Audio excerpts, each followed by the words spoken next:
Now a new king arose over Egypt who did not know Joseph. He said to his people, "Look, the Israelite people are more numerous and more powerful than we.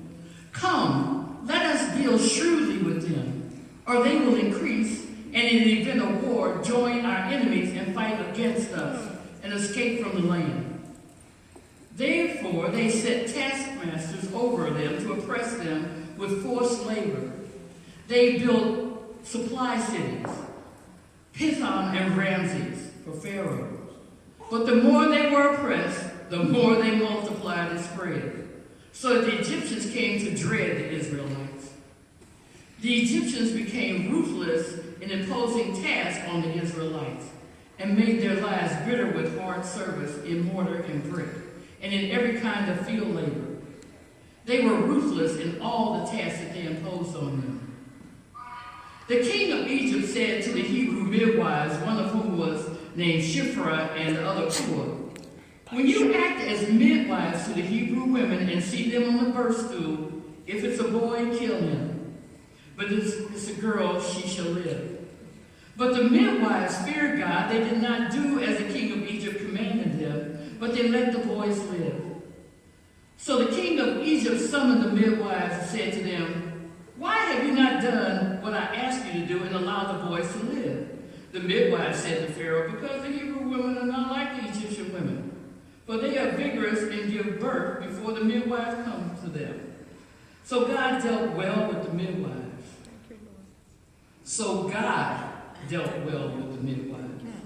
And the people multiplied and became very strong. May God bless all hearers, readers, and doers of God together. Sending forth a call for womanist midwives. I want you to do, if you can for a minute, to imagine a city, a state, a country where there's a new leader that comes into place. I want you to imagine a place where the new leader wants the government and officials and heads of all the departments of state to deal shrewdly with the people who are considered to be less than. In other words, to be smart and to be clever about how you deal with them. But actually the word shrewd is from the Middle English adjective meaning to be an evil person or a villain. So the new leader wants their emissaries, their leaders, to be evil towards the people.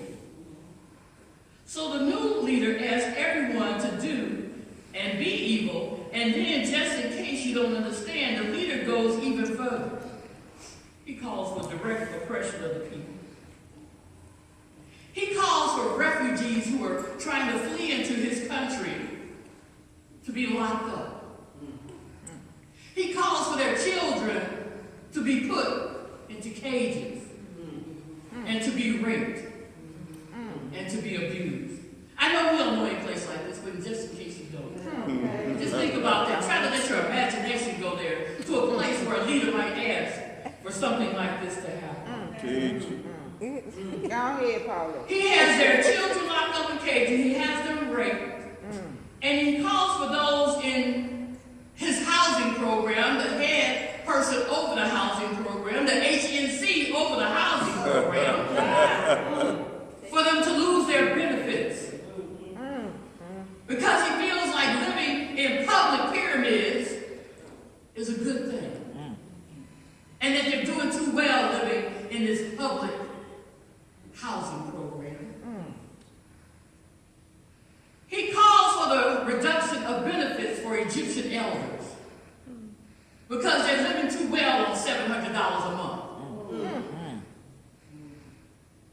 He calls for his emissaries in South Cameroon to chase the mothers and the children into the forest where they can't sustain themselves, where they have to hide for years like our ancestors used to hide in the woods. I always get upset when we're in church and people talking about the churches in a certain way, but baby, I remember my mother talking about how they had to steal away to worship God. Come on now.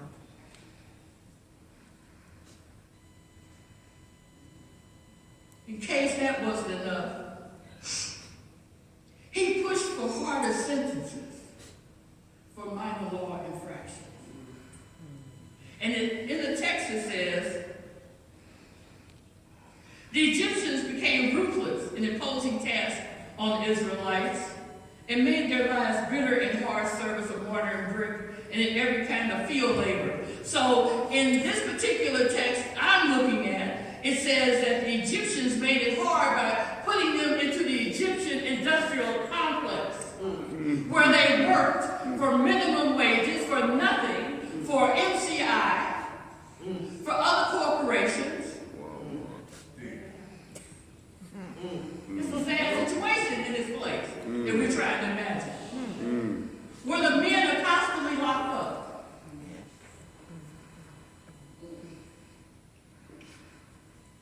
But it made everyone's lives bitter, because when the men aren't there, the women suffer. Yes. And as womanists, we are leaders, but we need the men in the community. We need men to be available in our community. So if they're not being addicted to drugs, if they're not being locked up in prison, something happens to our community. And our children suffer. When I did my doctoral research, it was called the Sankofa Project, and was looking at the issue of early adolescent girls.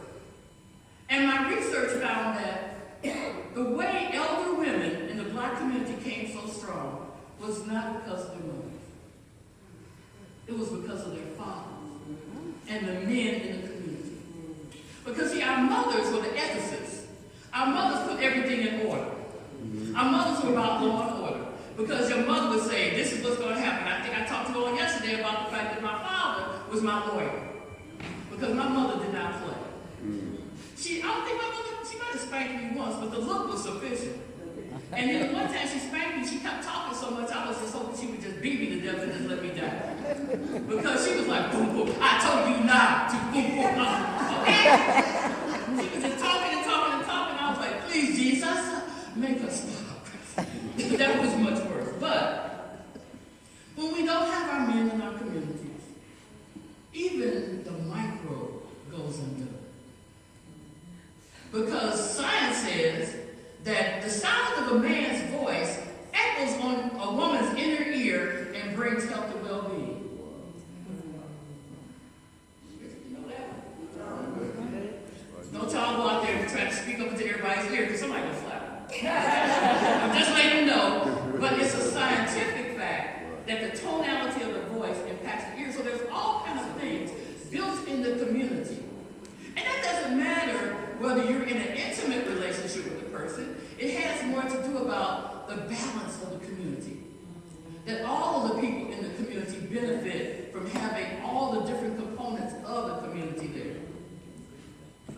Straight, gay, doesn't matter. We need men and women in our communities. So if you're in this particular Egyptian community where the men are constantly being locked up, it creates an unhealthy community, so that there's natural for the population to increase. Because people are in survival mode. Does anybody remember when they showed people walking up out of Somalia, the refugees, and they saw the women pregnant? And people were saying, I don't understand when they have time to have sex in the refugee camp, because they're trying to save their people. And surely they didn't bring condoms with them. That was the last thing that you left out of the house worrying about. But this thing is deep and complicated, because that's why I took that major in international relations, because I need to understand how all this stuff fit together. The whole issue of the International Monetary Fund, the World Bank, is connected to population control. In order to get money and funding from the World Health Organization, the International Monetary Fund, and the World Bank, third world countries have to agree to reduce their population. And where do they get the stuff to reduce their population from? American pharmaceutical companies. Wow. And they have a vote to say. So if in your community, polygamy is a tradition people have, because according to international law, you have a right to found a family, whatever that family looks like. That's your choice, based on your culture and your custom.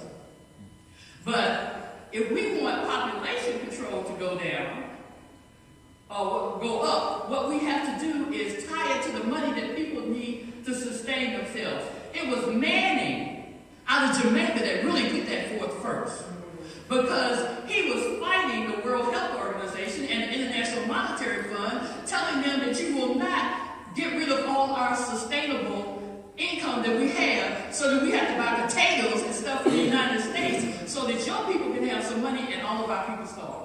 Right. They tried to do the same thing to Cuba. And he was not having it.